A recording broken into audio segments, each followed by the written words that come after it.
Perkenalkan, nama saya Regita Febi Kinasya dengan NIM 2501 4161 9430. Saya dari Program Studi S1 Pendidikan Nonformal, Fakultas Ilmu Pendidikan Universitas Negeri Malang. Di sini saya akan membuat video untuk memenuhi tugas ulangan tengah semester mata kuliah Psikologi Sosial yang diampu oleh Bapak Dr. Lasi Purwito MS dan Bapak Dr. Fadli Halim Hutasuhud MPS SP. Nah, di kesempatan ini aku mau bahas satu topik yang sebenarnya dekat banget sama kehidupan kita sehari-hari, tapi kita sering nggak sadar, yaitu tentang berpikir berbasis realitas dalam proses kognitif sosial. Kenapa sih topik ini itu penting? Jadi gini, pernah nggak sih kalian langsung ngejudge sesuatu cuma dari satu potongan informasi? Pernah kan? Misalnya lihat cuplikan video TikTok, langsung tuh emosi, baca komentar orang, langsung ikut setuju, dengar berita, langsung percaya. Padahal kita belum tahu fakta sebenarnya secara utuh. Nah, itu semua berkaitan dengan yang namanya kognitif sosial. Oke, apa itu kognitif sosial? Jadi, dalam psikologi sosial, kognitif sosial itu adalah cara kita memahami orang lain, menafsirkan situasi sosial, dan mengambil kesimpulan. Jadi, setiap kali kita bilang, kayaknya dia gini deh, pemerintah tuh pasti gini. Itu semua hasil dari proses berpikir kita. Masalahnya adalah cara berpikir kita seringkali tidak netral. Kita sering nggak berbasis realitas. Kalau kita kaitkan dengan video Presiden Prabowo menjawab, di sana beliau mencoba menjelaskan berbagai kebijakan dan kondisi negara dari sudut pandang pemerintah. Tapi di sisi lain, masyarakat yang nonton bisa punya reaksi yang berbeda-beda. Ada yang setuju, ada yang langsung nggak percaya, ada yang langsung mengkritik, dan itu wajar. Tapi yang jadi masalah adalah banyak dari reaksi itu muncul bukan dari pemahaman penuh, tapi dari persepsi yang begitu cepat. Secara psikologis, ada beberapa konsep penting dari psikologi sosial yang terjadi di sini. Yang pertama adalah bias kognitif. Kita cenderung percaya sama hal yang sesuai dengan pendapat kita. Contohnya, kalau kita nggak suka sama satu tokoh, apapun yang dia bilang pasti kita anggap salah, karena dari awal kita udah nggak suka sama dia. Yang kedua adalah fundamental attribution error. Kita sering menyalahkan orangnya, bukan situasinya. Misalnya, kebijakan ini jelek, berarti pemimpinnya yang nggak kompeten.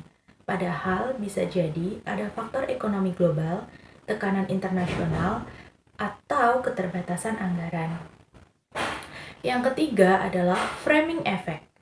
Cara informasi disampaikan itu mempengaruhi cara kita memahami. Contohnya, ada nih video full 1 jam dengan penjelasan yang sangat lengkap. Tapi ada orang yang memotong video tersebut jadi 30 detik yang bisa jadi maknanya itu jadi beda. Nah, di sini pentingnya berpikir berbasis realitas.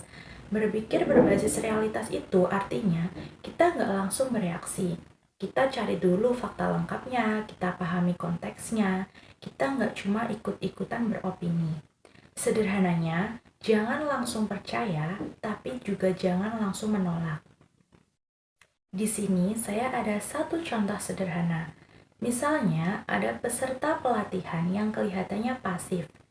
Kalau kita nggak berbasis realitas, kita bisa langsung bilang dia tuh malas.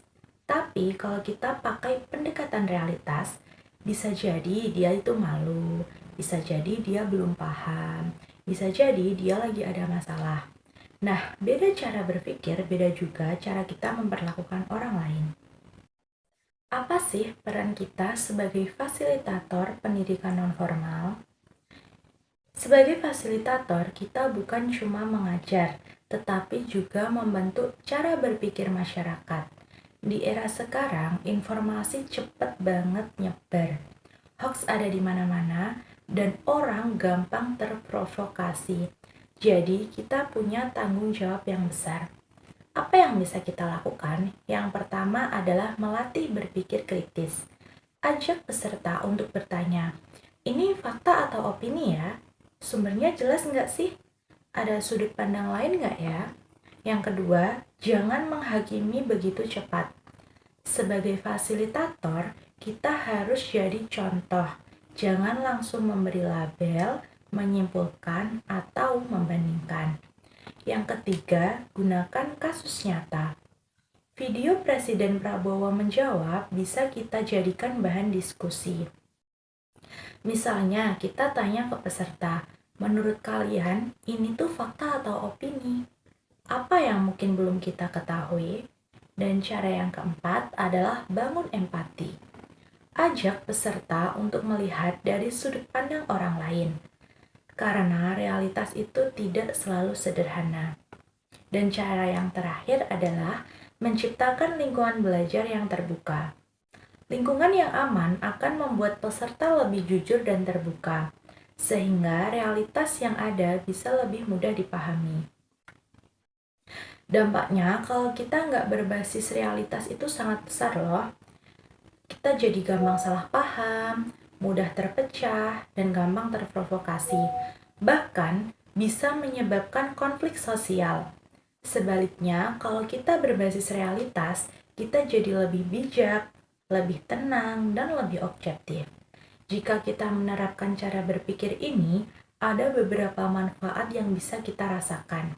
Yang pertama, mengurangi kesalahpahaman dalam interaksi sosial. Yang kedua, membuat keputusan yang lebih tepat. Yang ketiga, meningkatkan kualitas hubungan dengan peserta. Yang keempat, menciptakan proses belajar yang lebih efektif. Dan yang terakhir, membantu peserta berkembang secara optimal. Dan yang paling penting, kita nggak gampang dimanipulasi oleh informasi. Lalu, bagaimana kaitannya dengan pendidikan nonformal? Dalam pendidikan nonformal, seperti pelatihan masyarakat, kursus, atau kegiatan pemberdayaan, peran fasilitator sangat penting. Fasilitator bukan hanya menyampaikan materi, tetapi juga membimbing, memahami, dan menciptakan lingkungan belajar yang nyaman. Sebagai fasilitator, kita akan berhadapan dengan peserta yang sangat beragam, dari segi usia, latar belakang, pengalaman, hingga cara berpikir. Jika kita tidak menggunakan pendekatan berbasis realitas, kita bisa salah memahami kebutuhan mereka. Misalnya, dalam suatu pelatihan, ada peserta yang sering terlambat. Jika kita langsung menilai dia tidak disiplin, itu adalah contoh berpikir yang belum berbasis realitas. Tetapi, jika kita mencoba berpikir untuk mencari tahu faktanya, mungkin dia memiliki keterbatasan transportasi atau tanggung jawab keluarga. Dengan berpikir berbasis realitas, kita bisa mengambil pendekatan yang lebih tepat, misalnya memberikan fleksibilitas waktu atau dukungan tambahan. Jadi teman-teman, dari pembahasan ini kita bisa belajar bahwa cara berpikir itu sangat mempengaruhi cara kita melihat dunia.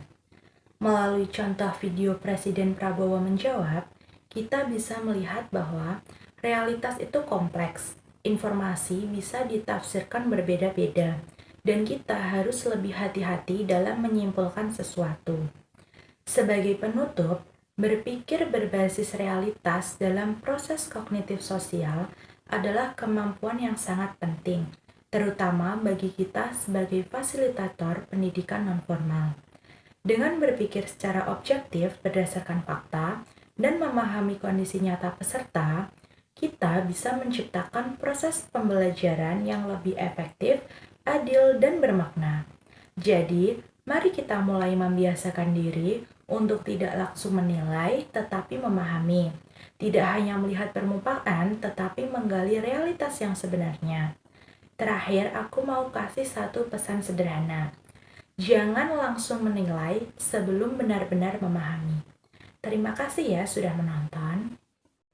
Sekian video yang dapat saya buat dan saya sampaikan. Apabila ada salah kata dan salah perbuatan, saya ucapkan mohon maaf. Semoga video yang saya sampaikan dapat bermanfaat bagi para penonton. Wassalamualaikum warahmatullahi wabarakatuh.